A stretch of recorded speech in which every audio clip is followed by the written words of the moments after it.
Hello दोस्तों, आज हम बात करेंगे डिक्री के बारे में। डिक्री सेक्शन 2 सबसेक्शन 2 सीपीसी 1908 के अंदर डिफाइंड है। तो डिग्री को जानने से पहले हमें एक बात का जानना बहुत जरूरी है कि डिग्री तक एक व्यक्ति पहुंचता कैसे या एक व्यक्ति को डिग्री कैसे और कब प्राप्त होती है। तो आइए जानते हैं इस चीज को। बेसिकली होता क्या है, जब एक व्यक्ति किसी दूसरे व्यक्ति के अगेंस्ट कोई सिविल सूट फाइल करता है। सिविल सूट जैसे कि पार्टीशन, मॉर्गेज सूट, इस तरीके की सूट को हम सिविल सूट कहते हैं। एक व्यक्ति जब किसी दूसरे व्यक्ति के अगेंस्ट सिविल सूट फाइल करता है तो उसका एक प्रॉपर प्रोसीजर रहता है। जैसे फ्रेमिंग ऑफ इश्यूज रहता है, उसके बाद जो है मान लीजिए एविडेंस होते हैं, आर्गुमेंट्स होती है, एडवांस आर्गुमेंट्स होती हैं, जजमेंट दी जाती है, और जजमेंट के बाद की जो स्टेज रहती है वो हमारी डिक्री रहती है। यानी जजमेंट प्रोनाउंस करने के बाद जो है एक व्यक्ति डिक्री हासिल करता है। तो ये डिक्री होती क्या है, आइए जानते हैं। तो एक सिविल सूट के अंदर जब कोर्ट या जज अपना डिसीजन एक प्रिस्क्राइब्ड फॉर्मेट में यानी लिखित रूप से किसी पार्टी के राइट्स को डिटरमिन करते हुए अपना डिसीजन सुना देता है और उस डिसीजन को लिखित रूप दे दिया जाता है, और वो जो लिखित रूप होता है वो एक पर्टिकुलर प्रिस्क्राइब्ड फॉर्मेट में रहता है।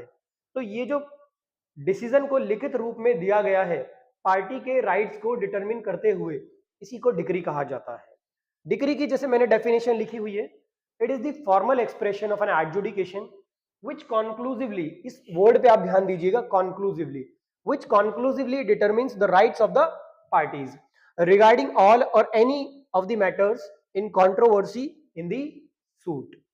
तो डेफिनेशन को पढ़कर तो कुछ ऐसी बात समझ में नहीं आ पा रही है, तो इसीलिए मैंने आपके लिए आसानी पैदा करने के लिए मैंने क्या किया है, इसके कुछ एसेंशियल एलिमेंट्स मैंने डिस्कस किए। यानी इस डेफिनेशन को मैंने 5 मेन पार्ट्स में ब्रेक कर दिया है। तो इसके अंदर एक फॉर्मल एक्सप्रेशन, दूसरा है एडजुडिकेशन, तीसरा है सूट, और चौथा है कंक्लूसिवली डिटर्मिनेशन, और पांचवा है ऑल और any matters in the controversy. आइए एक एक को जो है हम इन डिटेल समझते हैं। फॉर्मल एक्सप्रेशन, फॉर्मल एक्सप्रेशन क्या होता है, जो कोर्ट ने जो अपना डिसीजन दिया है उसको जो है लिखित रूप में एक प्रिस्क्राइब्ड फॉर्मेट में लिख देना ही क्या कहलाता है, फॉर्मल एक्सप्रेशन। यानी फॉर्मल तरीके से एक पर्टिकुलर फॉर्मेट पर अपने डिसीजन को एक्सप्रेस कर देना ही क्या कहलाएगा, फॉर्मल एक्सप्रेशन। जैसा कि आपको याद होगा, जब हम लोग छोटे हुआ करते थे तो स्कूल में अगर हमें एप्लीकेशन देनी हुआ करती थी या सिक लीव देनी हुआ करती थी तो एक पर्टिकुलर फॉर्मेट रहता था, to the principal and all, इस तरीके से सैल्यूटेशन वगैरह देते थे। तो ये एक प्रिस्क्राइब्ड फॉर्मेट है कि भाई इस ही फॉर्मेट पर आपकी एप्लीकेशन को जो है एक्सेप्ट किया जाएगा। कोई बच्चा ऐसे लिख दे, मैम मुझे 2 दिन की छुट्टी दे दो, तो भाई ये एक फॉर्मेट नहीं है एज पर दी लॉ। यानी हमारी लॉ में एक प्रिस्क्राइब्ड फॉर्मेट दिया गया है, उस फॉर्मेट के अकॉर्डिंग अगर आप नहीं चलेंगे तो उसे फॉर्मली एक्सप्रेशन नहीं कहा जाएगा। आगे बात करते हैं फॉर्मल एक्सप्रेशन के बाद एडजुडिकेशन की। तो एडजुडिकेशन क्या होता है, एडजुडिकेशन जज द्वारा दिया गया जो निर्णय है, जो डिसीजन है, उसी को हम एडजुडिकेशन कहेंगे। अब ये जो एडजुडिकेशन होना चाहिए ये सिविल सूट में ही होना मैंडेटरी है।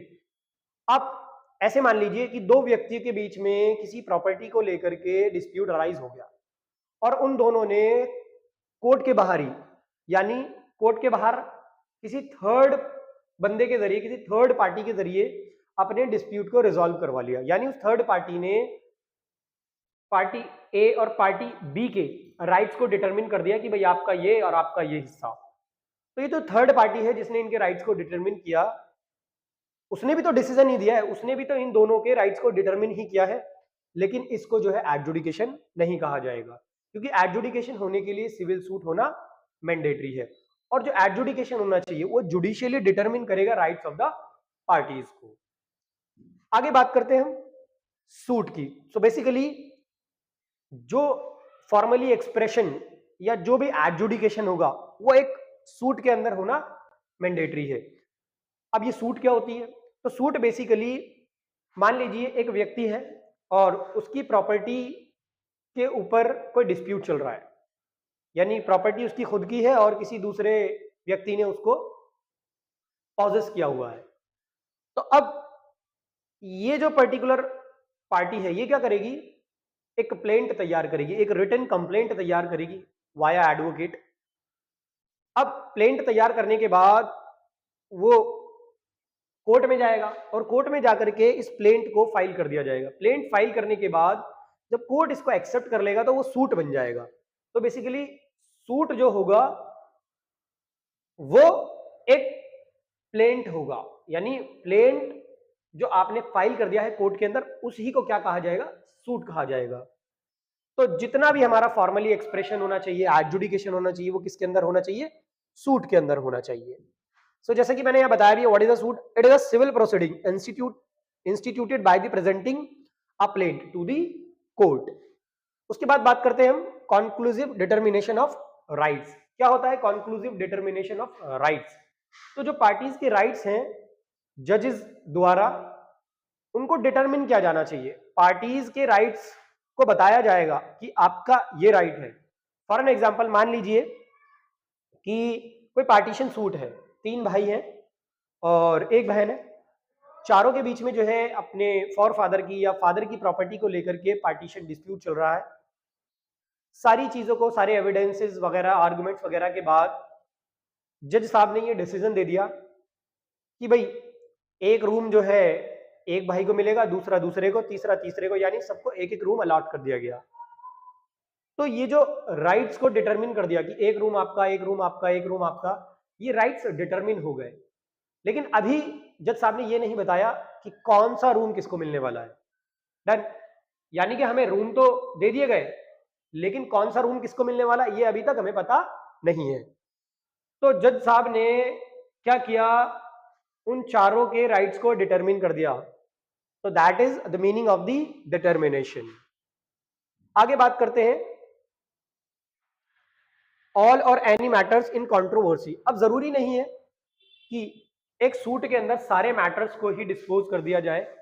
कोई एक मैटर को भी, यानी किसी एक पर्टिकुलर मैटर के ऊपर भी अगर राइट्स को डिटरमिन कर दिया गया है तो भी उसको डिक्री ही कहा जाएगा। जैसे मैंने अभी आपको एग्जांपल दिया कि चारों भाइयों को एक एक रूम दे दिया गया या एक बहन को भी रूम दे दिया गया, यानी जिन जो जो लोग उसके अंदर शामिल थे सबको एक एक रूम दे दिया गया, तो राइट्स डिटरमिन हो गए। अब ये जो जज साहब अपना डिसीजन देंगे दैट इज डिक्री, क्योंकि इसके अंदर आप देख सकते हैं कि पार्टीज के राइट भी डिटरमिन हो गए, एडजुडिकेशन भी हो गया और फॉर्मली एक्सप्रेस भी कर दिया गया। इस वजह से इसको हम क्या कहने वाले हैं, डिक्री कहने वाले। भले ही यहाँ पर जो है सूट डिस्पोज नहीं हुआ, केस खत्म नहीं हुआ, लेकिन फिर भी इसको डिक्री कहा जाएगा। और अगर केस डिस्पोज भी हो जाता है, यानी जज साहब ये भी बता देते हैं कि ये वाला रूम पहले भाई का होगा, ये वाला रूम दूसरे भाई का होगा, यानी ये तो बता ही दिया कि एक एक रूम मिलेगा और साथ में ये भी बता दिया कि कौन कौन सा रूम मिलेगा, तो अब सूट भी डिस्पोज कर दी गई, तो इसको भी हम क्या कहेंगे कि राइट्स को डिटरमिन कर दिया। डन, आगे बात करते हैं टाइप्स ऑफ डिक्री के बारे में। तो डिक्री हमारे पास बेसिकली 3 टाइप्स की होती है और अगर आप बेयर एक्ट देखेंगे तो उसमें सिर्फ ये 2 टाइप की ही डिक्री आपको मिलेगी, प्रिलिमिनरी डिक्री और फाइनल डिक्री। प्रिलिमिनरी डिक्री क्या होगी कि जज साहब ने पार्टीज के सारी बातें सुनने के बाद उनके राइट्स को डिटरमिन कर दिया। जैसे मैंने अभी कहा एक एक रूम सबको अलॉट कर दिया गया, एक एक रूम सबको दे दिया गया।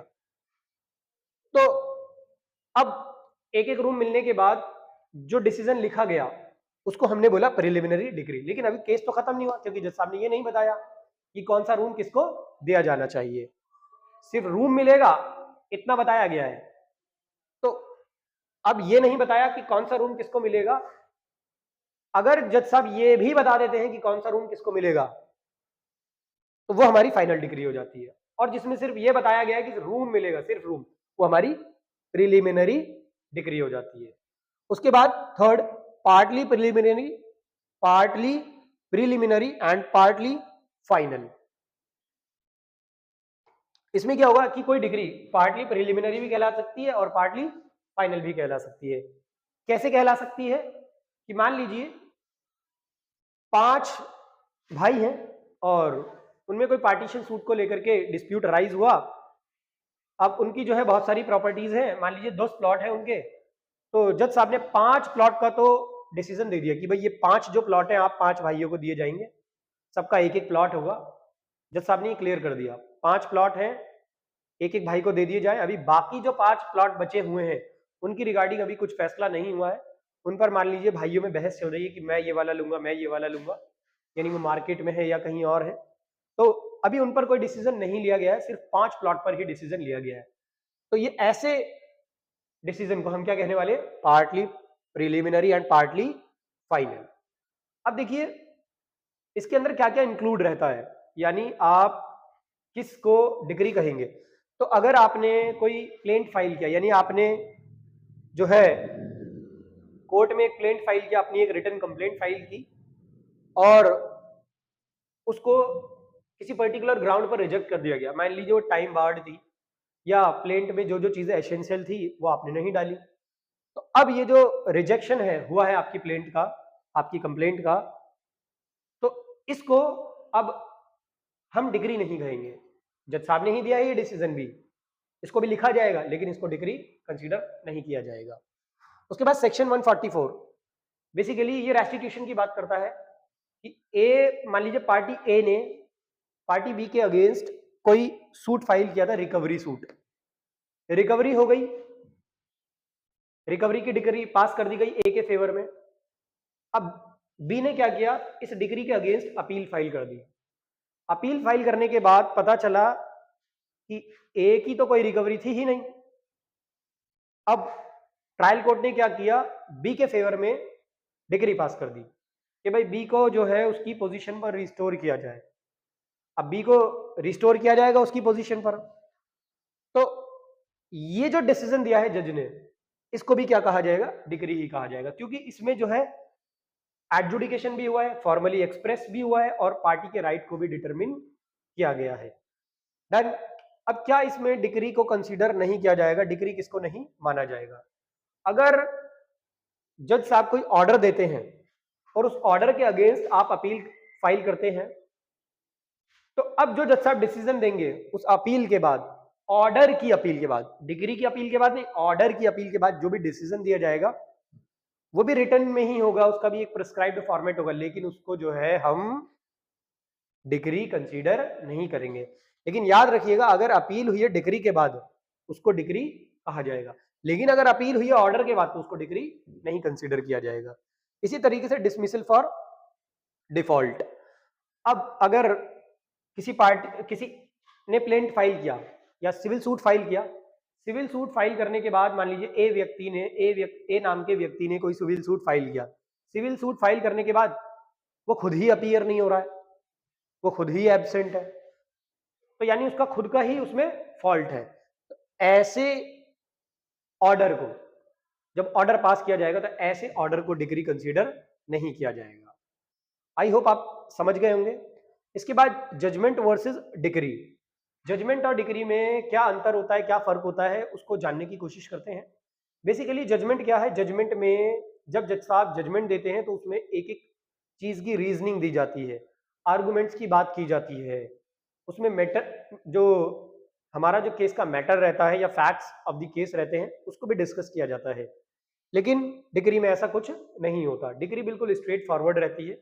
फॉर एन एग्जाम्पल, जैसे मान लीजिए एक स्टूडेंट है और वो किसी एग्जाम में अपीयर होता है, एग्जाम में अपीयर होने के बाद वो अपने सारे एग्जाम्स को जब दे देता है तो जब उसकी कॉपीज चेक होती है तो टीचर क्या करता है, एक एक कॉपी में एक एक क्वेश्चन को बहुत डिटेल में चेक करता है और उसके पेरेंट को बुला करके बताता है कि देखिए आपके बच्चे ने क्वेश्चन नंबर 1 में ये मिस्टेक की है, 2 में ये मिस्टेक की है, 3 में हमने उसको इसके इतने मार्क्स दिए हैं, इतने हमने डिडक्ट किए, यानी एक एक चीज रीजनिंग के साथ बता रहा है। और जब उसका रिजल्ट आता है तो आप देखते हैं कि रिजल्ट एक पर्टिकुलर प्रेस्क्राइब्ड फॉर्मेट में लिखा रहता है, तो रिजल्ट में कोई रीजनिंग नहीं होती, कोई एविडेंस नहीं होता कि इसके इसमें मार्क्स मैथ्स में जो है 85 क्यों आए, कोई रीजनिंग नहीं होती है।